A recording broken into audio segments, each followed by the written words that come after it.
আসসালামু আলাইকুম, আশা করি সবাই ভালো আছেন। ইন্ডেক্স আলোচনা যদি বলি, 93 পয়েন্টের মতো ইন্ডেক্স প্লাস করলো আজকে।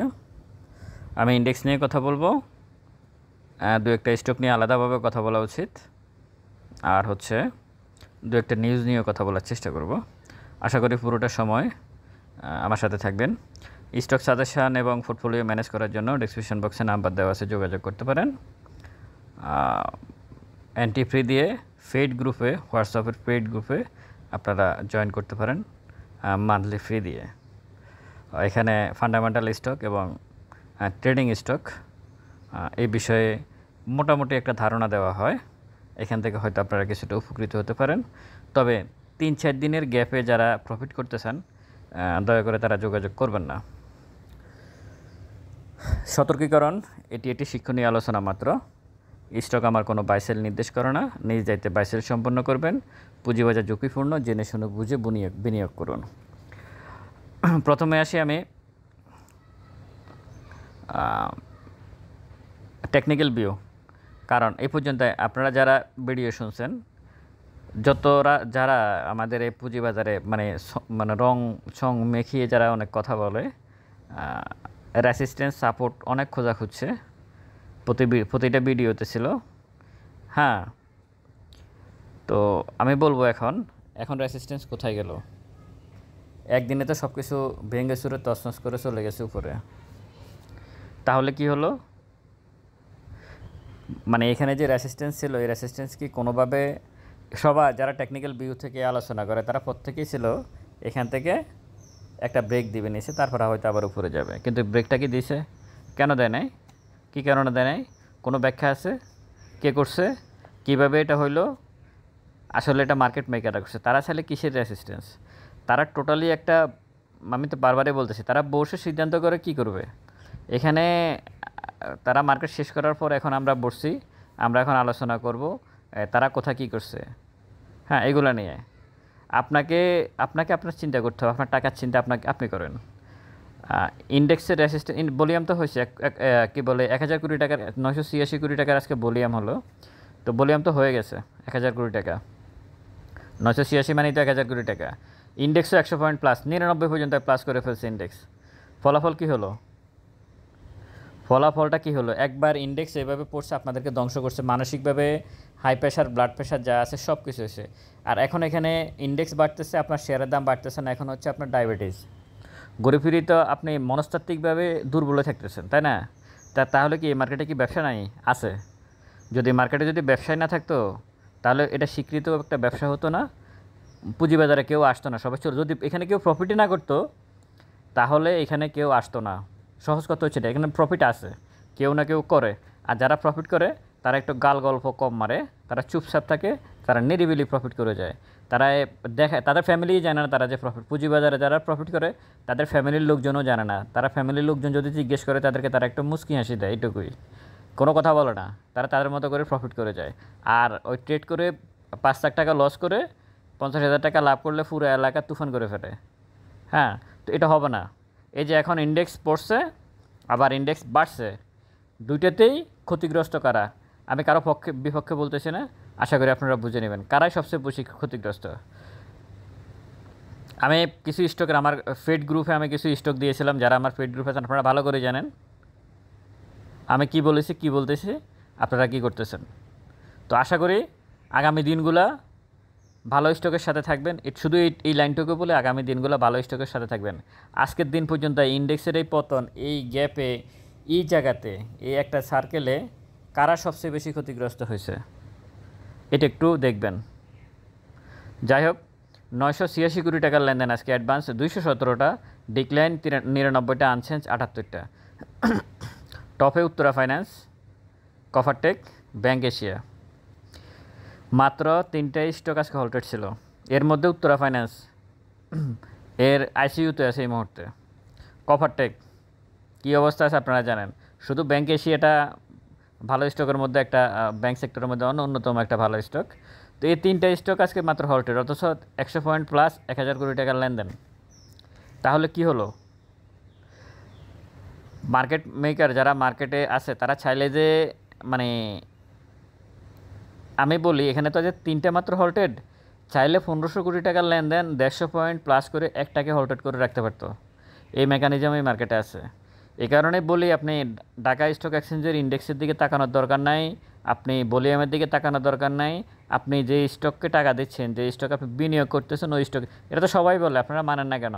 আজকেও আমাকে একজন ফোন দিয়ে, আজকে আমি এই কথা বলতে হবে, আজকে দুই আমার গ্রুপে যারা আছে বা আমি যাদের পোর্টফোলিও দেখি তাদের বাহিরে আমাকে দুইজনে ফোন দিয়েছে নতুন করে।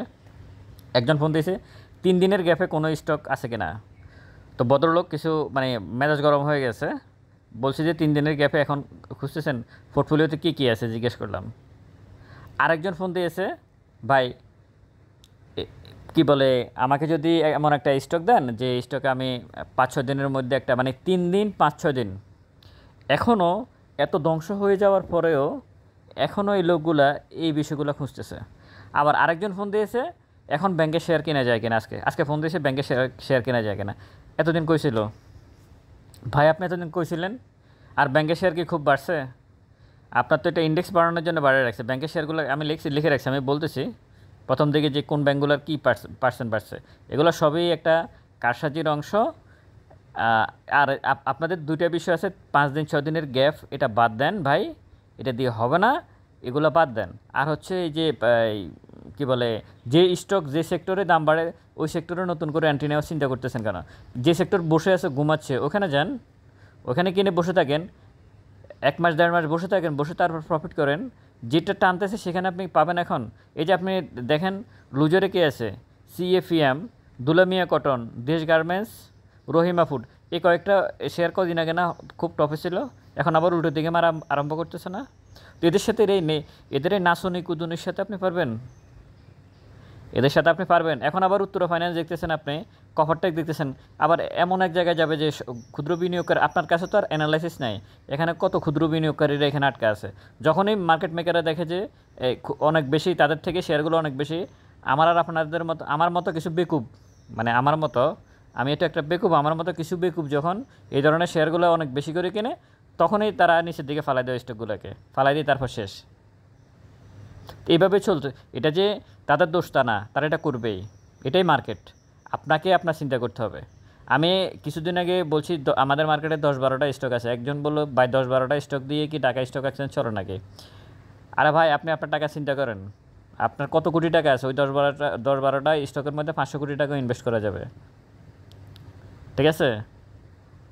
মানে বাজার নিয়ে চিন্তা করতেছে, নিজের খবর নাই, এই হচ্ছে অবস্থা। তো সুতরাং 3 দিনের গ্যাপ এগুলো বাদ দেন, 3-4 দিনের গ্যাপের জন্য ফোন দেওয়ার দরকার আছে বলে আমি মনে করি না। আর এই যে সেক্টর বেড়ে যাচ্ছে এই সেক্টরের মধ্যে ঢোকার কোনো কারণ নাই। কোনো স্টক বাড়বে নিউজের কারণে বাড়তে পারে, আপনার নিউজ থাকলে নিউজ হতে পারে বাড়তে পারে, অস্বাভাবিক কিছু না, এগুলো তো আপনাদেরকে বুঝতে হবে। আর আপনি যদি নিউজ তারপরে যে টেকনিক্যাল ভিউ থেকে কোনো কিছু চিন্তাই করতে না পারেন, তার ইপিএসের টেকনিক্যাল ভিউ বলতে কি শুধু কি লাল ক্যান্ডেল আর সবুজ ক্যান্ডেল না, ইপিএস কী আসতে পারে, তারপরে যে কোনো নিউজ আছে কি না, এই বিষয়গুলো যদি আপনাদের কাজকর্মের জন্য যদি আপনারা খোঁজখবর রাখতে না পারেন, তাহলে আপনারা যে কোনো একটা গ্রুপে জয়েন হয়ে যান, সেখানে সব কিছু পাবেন। যারা এগুলো নিয়ে থাকে তাদের কাছে তো প্রতি মুহূর্তে নিউজ আছে, তারা তাদের মতো করে গ্রুপে অবশ্যই দিয়ে দেয়। তো যাই হোক, বেরোতে যদি আমি বলি ব্যাট বিসি নিয়ে আমি বলছিলাম, ব্যাট বিসি মোটামুটি ভালো করতেছে এবং আর একটু ভালো করার সম্ভাবনা আছে যদি তার ইপিএসটা পজিটিভ আসে, কারণ December closing stock City Bank, BRAC Bank, EBL, Square Pharma. বলিয়ামে হচ্ছে সিটি ব্যাংক, এই যে বলিয়ামে আসেন 100 পয়েন্ট প্লাস 986 কোটি লেনদেন। প্রথমে করছে সিটি ব্যাংক, মাত্র বাড়ছে 3%। ইনসাইডার ট্রেড, কারণ টপ ভলিউম করেও শেয়ারটার দাম 3% বাড়ার কথা না, হোল্ডেড থাকার কথা। এরপর ঢাকা ব্যাংক 6% বাড়ছে, ইবিএল 4% বাড়ছে, ব্যাংক এশিয়া হোল্ডেড করছে, ওয়ান ব্যাংক 2.5% বাড়ছে, উত্তরা ব্যাংক 2% বাড়ছে। ওয়ান ব্যাংকের উত্তরা ব্যাংকের শেয়ার সংখ্যা মনে হয় 100 কোটিরও নিচে, অথচ সে বাড়ছে 2.5%।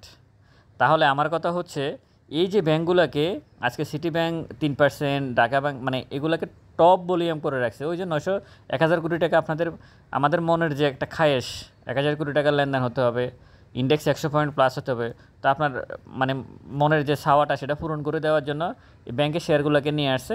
হ্যাঁ, একটা পজিটিভ দিক আমি বলবো এক্ষেত্রে, সেটা হচ্ছে যদি এই শেয়ারগুলো কন্টিনিউ করে আজকে যে শেয়ারগুলো ভলিউম করছে city bank, Dhaka bank, EBL, Uttara bank, one bank, bank Asia, এই শেয়ারগুলো যে আজকে ভালো করছে মানে ভলিউমের দিক থেকে, এদের প্রায় যদি আস্তে আস্তে আগামী এক সপ্তাহ আপ হতে থাকে, 1% 2% করে হোক, 3% করে হোক, সমস্যা নাই, যদি আপ হতে থাকে, উপরের দিকে যেতে থাকে, তাহলে ধরে নেবেন যে হ্যাঁ মার্কেট পজিটিভ কিছু হতে যাচ্ছে। আর যদি দেখেন কালকে সকালবেলা এগুলো আবার উল্টো দিকে মারা আরম্ভ করছে, তাহলে বুঝবেন যে এগুলো সবই বাটপারে, এগুলাকে টেনে তুলতে হবে। কারণ তখন বুঝবেন যে স্মার্ট মানি যায় মানে যারা মার্কেট মেকার, তারা মার্কেটে, আমি গতকালকে বা গত পরশু একটা ভিডিওতে বলছিলাম যে কখনও যদি দেখেন ব্যাংক এবং মিউচুয়াল ফান্ডের শেয়ারের দাম বাড়তেছে ধারাবাহিকভাবে, তখন বুঝবেন যে মার্কেটে স্মার্ট মানির একটা প্রভাব আছে। আর সে দ্বারা আশা করি সে ধারাবাহিকতা মার্কেট রক্ষা করবে। এত ভলিউমের দরকার নাই, এত লেনদেনের দরকার নাই। রিয়েল ভলিউম আপনার দেখেন শিবলি কমিশনের শেষের দিকে মার্কেট ছিল 6,200 যখন ফ্লোর প্রাইস দিছিল বা তার আগে আশেপাশের সময়, তখন 400 কোটি টাকার লেনদেনেও মার্কেট আরও ভালো ছিল।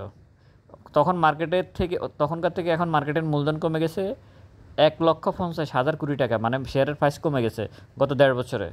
এখন 1,000 কোটি টাকার লেনদেনে শেয়ার 100টা থাকার কথা হল্টেড, এখন যে প্রাইজে আছে 100টা হল্টেড থাকার কথা, পজিটিভ হল্টেড। কিন্তু অথচ কী মেকানিজম, মানে কি একটা অবস্থা করে রাখছে মার্কেটকে। যাই হোক, ট্রেডে BATBC, BSC, Beximco Pharma, City bank.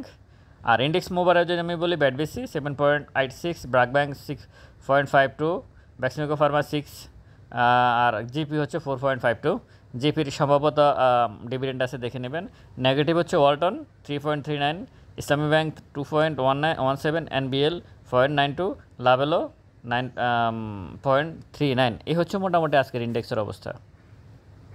হতাশ, সকাল থেকে যারা ফোন দিয়েছেন বেশিরভাগই হতাশ, কারণ হতাশ হওয়াটাই স্বাভাবিক। এই ক্ষেত্রে সবচেয়ে বেশি কারা ক্ষতিগ্রস্ত হয়েছে? ইঞ্জিনিয়ারিং এবং টেক্সটাইল খাতের, আবার কিছু মিউচুয়াল ফান্ডও আছে। আর হচ্ছে আপনার আরেকটা সেক্টর হচ্ছে ফুয়েল অ্যান্ড পাওয়ার সেক্টরের দুর্বল কিছু স্টক আছে।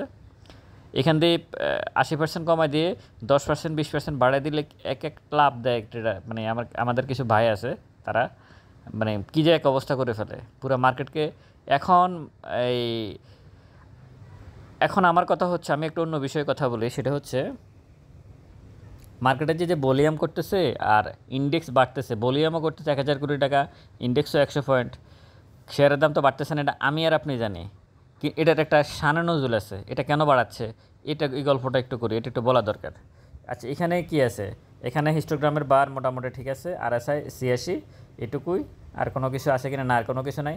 এখন আমি যে বিষয়ে বলবো, টেকনিক্যাল ভিউ থেকে যে এটা কেন বাড়াচ্ছে এটা বলতেছি। টেকনিক্যাল ভিউ থেকে আমি একটা কথা বলি, টেকনিক্যাল অ্যানালাইসিস আমাদের বাংলাদেশের পুঁজিবাজারে কোনোভাবে কাজ করে না। কারণ এখানে যারা মার্কেট মেকার, তারা হচ্ছে দুর্নীতিপরায়ণ, তাদের মধ্যে দুর্নীতি আছে, কোনো সততা নাই। তারা চাচ্ছে মার্কেট থেকে সব টাকা তারা নিয়ে যাবে, শুধু ক্ষুদ্র বিনিয়োগকারীদেরকে তারা নিঃস্ব করে দেবে, এটাই তাদের পরিকল্পনা। সবাই মিলে লাভ করবে এই চিন্তাভাবনা আমাদের এখানে যারা আছে তাদের নাই। তো যেহেতু তারা নাই, এখানে এখন আপনি এই কোনো অ্যানালাইসিস কি এখন এখানে কাজ করছে? কোনটা মিলতেছে? আপনার এই মার্কেটে এই রেসিস্টেন্সটা কি মিলতেছে না। ভলিউম প্লাস হচ্ছে ইন্ডেক্স বাড়ছে 100, শেয়ারের দাম ভলিউম হচ্ছে 1,000 কোটি, শেয়ারের হল্টেড হয়েছে মাত্র 3টে।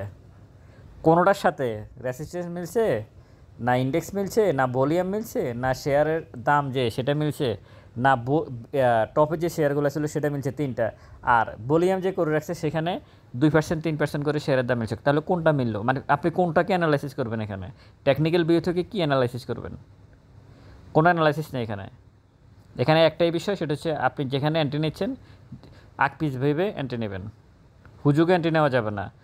এর কথায় ওর কথায় এই বলছে, সে বলছে, ওই ভাই বলছে, এত ভাইয়ের দরকার নাই। নিজে পড়াশোনা করে তারপরে এন্ট্রি নেন আসলে কোন জায়গায় ছিলেন। আর কমপক্ষে ব্রেনের মধ্যে রেখে দেবেন যে এই শেয়ার কিনলে আমাকে 6 মাস বসে থাকতে হবে। আর এলোমেলো শেয়ার কিনে 6 বছর বসে থাকলেও লাভ নাই। এই মার্কেটে কিছু কিছু শেয়ারের অবস্থা এমন হয়েছে, গত 2 বছরের গ্যাপে আপনি আগামী 10 বছর বসে থাকলেও শেয়ারগুলো থেকে বেরোতে পারবেন না। আচ্ছা, এখন আমি আসি এই বিষয়ে, ভলিউমটা এখন কেন করতেছে আর ইন্ডেক্স কেন বাড়াচ্ছে কিন্তু শেয়ারের দাম তো বাড়তেছে না? মার্কেটে আমরা জানি শেয়ারের দাম বাড়তেছে না, কিন্তু ভলিউম বাড়তেছে। এটার একটাই কারণ, সেটা হচ্ছে মিডিয়া কাভারেজ পাওয়ার জন্য। ঠিক আছে, এখানে জাস্ট মিডিয়া কাভারেজের জন্য। এখন সমস্ত চ্যানেলগুলো আছে ফেড সব ফেড এজেন্ট। দুই একটা ভালো নাই সেটা বলবো না, কয়েকটা হয়তো ভালো আছে, দুই একটা ভালো আছে, ভালো অবশ্যই ভালো মানের মিডিয়া আছে তারা। কিন্তু অনলাইন মিডিয়াগুলা কিছু কিছু অনলাইন মিডিয়া প্লাস ইলেকট্রনিক্স কিছু মিডিয়াও এবং পত্রিকা কিছু কিছু পত্রিকা, এরা এখন বলবে 1000 কোটি টাকার লেনদেন, 100 পয়েন্ট ইন্ডেক্স প্লাস। তো আমার আর মানে যারা নতুন মার্কেটে আসে নাই এরা এখন তখন আস্তে আস্তে ওইদিকে হাঁটা বাজাবে। আসেন, আপত্তি নেই, মার্কেটে আসেন, সেটা সমস্যা নয়। কিন্তু এই এতদিন কই ছিলেন তাহলে? যারা এখন মার্কেটে আসতে চাচ্ছেন এতদিন কোথায় ছিলেন? এখন আসে কি এখানে প্লে করবেন না? ও ইঞ্জিনিয়ারিং সেক্টরে মানে যেগুলো জাংশেয়ার যেগুলো সেগুলো নিয়ে এখন মার্কেট যেহেতু ভালো হচ্ছে, ইন্ডেক্স বাড়তেছে, ভলিউম বাড়তেছে, প্লে করবেন। আসেন, মার্কেটে আসেন, আসার পর বুঝতে পারবেন কি প্লে করবেন। মানে সব ইংরেজি শব্দ তো, তাহলে সবই সত্য। হ্যাঁ, তো প্লে করতে আসেন, আসার পরে বুঝতে পারবেন মানে পরিস্থিতিটা কী হয়। আপনি ইন্ডেক্স 10,000-এ থাকলেও ইনভেস্ট করতে পারবেন, এই মার্কেটে প্রফিট করতে পারবেন। শুধু আপনার সিস্টেম জানা থাকতে হবে। সিস্টেমটা কি সেটা হচ্ছে ইম্পর্টেন্ট বিষয়। এখানে এটা কোনো ফ্লেইং মার্কেট না। এখন এই কাভারেজ, মিডিয়া কাভারেজ নেওয়ার জন্য ইন্ডেক্স এবং ভলিউমকে বাড়ানো হচ্ছে, আর অন্য কোনো কিছু নাই। তবে হ্যাঁ, ইন্ডেক্স অনেক নিচে চলে আসবে এটা আমি আশা করি না, কারণ এখানে ইন্ডেক্স বাড়িয়ে খুব বেশি কিছু সুবিধা করতে পারে না মার্কেট মেকাররা। আশা করি আপনারা সাবধানতা অবলম্বন করবেন, মার্কেট নিয়ে খুব সাবধানতা অবলম্বন করবেন। ভালো থাকবেন সবাই, ভিডিওটা শেয়ার করবেন। স্টক সাজেশন এবং পোর্টফোলিও ম্যানেজ করার জন্য ডেসক্রিপশন বক্সে নাম্বার দেওয়া আছে, যোগাযোগ করতে পারেন। সতর্কীকরণটা অবশ্যই আপনারা দেখে নেবেন। ভালো থাকবেন, আসসালামু আলাইকুম।